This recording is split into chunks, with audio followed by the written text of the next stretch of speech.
Welcome to my YouTube channel Qasmi C academy. तो student अब हम पेपर नंबर 2 को डिस्कस कर रहे हैं प्रैक्टिकल। देख ले बच्चे, ये टेबल दिया हुआ है। इस टेबल का मैंने पहले वही पिछले प्रैक्टिकल वाला टेबल इसने दिया हुआ है।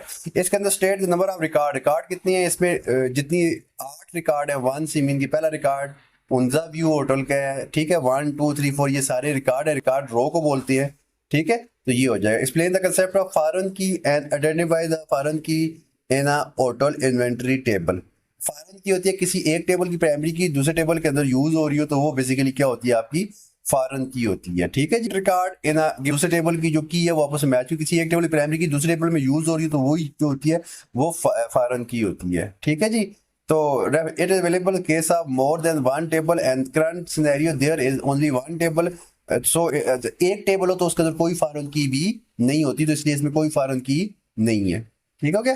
तो आप लेके देखें, जरा फॉरेन की 2 टेबल में होती है तो एक टेबल में नहीं होती, जिसमें कोई फॉरेन की नहीं है। Number define the term data integrity, ठीक है। इंटीग्रिटी क्या होता है? How primary key contribute to maintain the data integrity. Integrity मतलब होता है कि आपका डेटा रिपीट ना हो। प्राइमरी की हम तब भी रखते हैं कि आपका डेटा रिपीट ना हो, ठीक है। तो यहाँ पे देख लें तो कहता है कि the data integrity refer to accuracy and consistency of data store in database. Primary key play a virtual role in maintaining data integrity. तो प्राइमरी की मतलब यह है कि प्राइमरी की रिपीट नहीं हो सकती, तो इसलिए इसमें डेटा रिपीट नहीं होता, तो ज़रा ये हमारे पास कंसिस्टेंसी रहती है, ठीक है जी।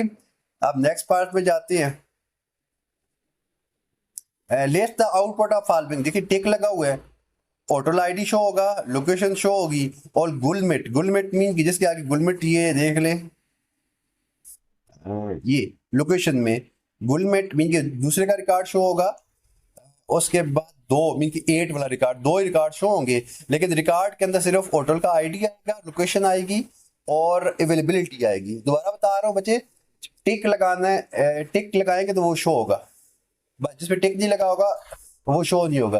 और अगर आप नीचे क्राइटेरिया लगा देते हैं, क्राइटेरिया के लिए टिक का इसके साथ कोई तल्लुक नहीं है।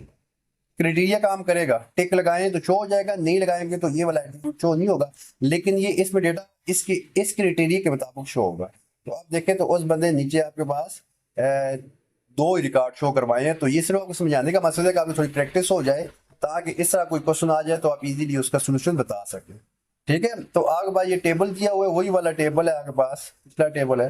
Consider the following table, list any two control use in given form. कोई से कंट्रोल, इसमें बटन भी हैं, लेबल है, टेक्स्ट बॉक्सेस हैं। आपको इसे 2 लेबल के नाम बता दें, तो इसने हमें 2 का बताया, तो मुझे आपको 3 बता दिए। तो ये कहता है कि label and text boxes, label and text boxes, ठीक है। टाइटल आ सकता है, तो ये सारी चीजें हैं, ठीक है जी। नीचे आ रहे हैं यहाँ पे, how the navigation with form has been implemented. Navigation आप कैसे करते हो ये क्वेश्चन देख लें। List the type of operation that can perform through this form. Mean के इसमें डेटा सेव कर, ये जो बटन लगे होते हैं, ठीक है, कौन कौन से ऑपरेशन परफॉर्म कर सकते हैं ये, और नेविगेशन के कर सकते हैं ये देख लेते हैं। फिर सेक्शन बी पे आते हैं। कहता है कि इस टेबल के अंदर the navigation has been implement with the help of button with arrow key. ये ऊपर लिखा है ना, ये पहले वाला है, ये सबसे पहले रिकॉर्ड पे, ये ऊपर होता है सबसे पहले रिकॉर्ड पे जाने पे, ये आखिरी बटन होता है सबसे आखिरी वाले रिकॉर्ड पे, ये प्रीवियस रिकॉर्ड पे, ये नेक्स्ट रिकॉर्ड पे, ये नेविगेशन है, ठीक है। तो ये आपका नेविगेशन बटन हो गया।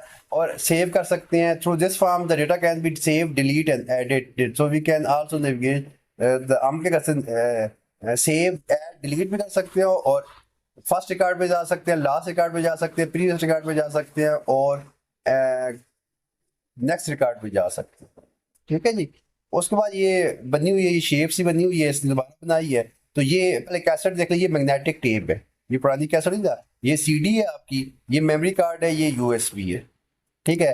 तो वही बात है कि आपके पास ये जो ऊपर अगर क्लियर डायग्राम है तो मैं उससे बता देता हूँ, साफ नहीं आ रही। तो ये यहाँ पे इसका पावर सप्लाई लगती है, ये इसका देख ले यहाँ से बनाए हुए। तो ये डायग्राम आपके पास है, प्रैक्टिकल की बुक है, वहां से देख रहे हैं, नेट से आप इसकी डायग्राम क्लियर है ना, तो हार्ड ड्राइव के आप पार्ट जरूर देख लीजिएगा, ठीक है जी। तो वाईफाई को अगर आपने क्या करना है, सेट करना है, तो आप पहले सिलेक्ट द वाईफाई करेंगे, चूज द नेटवर्क नेम, जो आपका वाईफाई है उसका नेम सेलेक्ट करेंगे। उसके बाद आप उसका पासवर्ड एंटर करेंगे और उसके बाद कनेक्ट करने के, ये वाईफाई को कनेक्ट करने का एक मेथड है।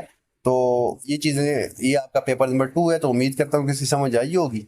ठीक है, मैं तो स्पीड के साथ करवा रहा हूँ क्योंकि आपका टाइम भी वेस्ट ना हो और आपकी मैक्सिमम चीज़ें इसके अंदर क्लियर भी हो जाएं। तो इंशाल्लाह नेक्स्ट इसके बाद हम प्रैक्टिकल नंबर 3 के साथ या पेपर नंबर 3 के साथ मिलेंगे। ठीक है,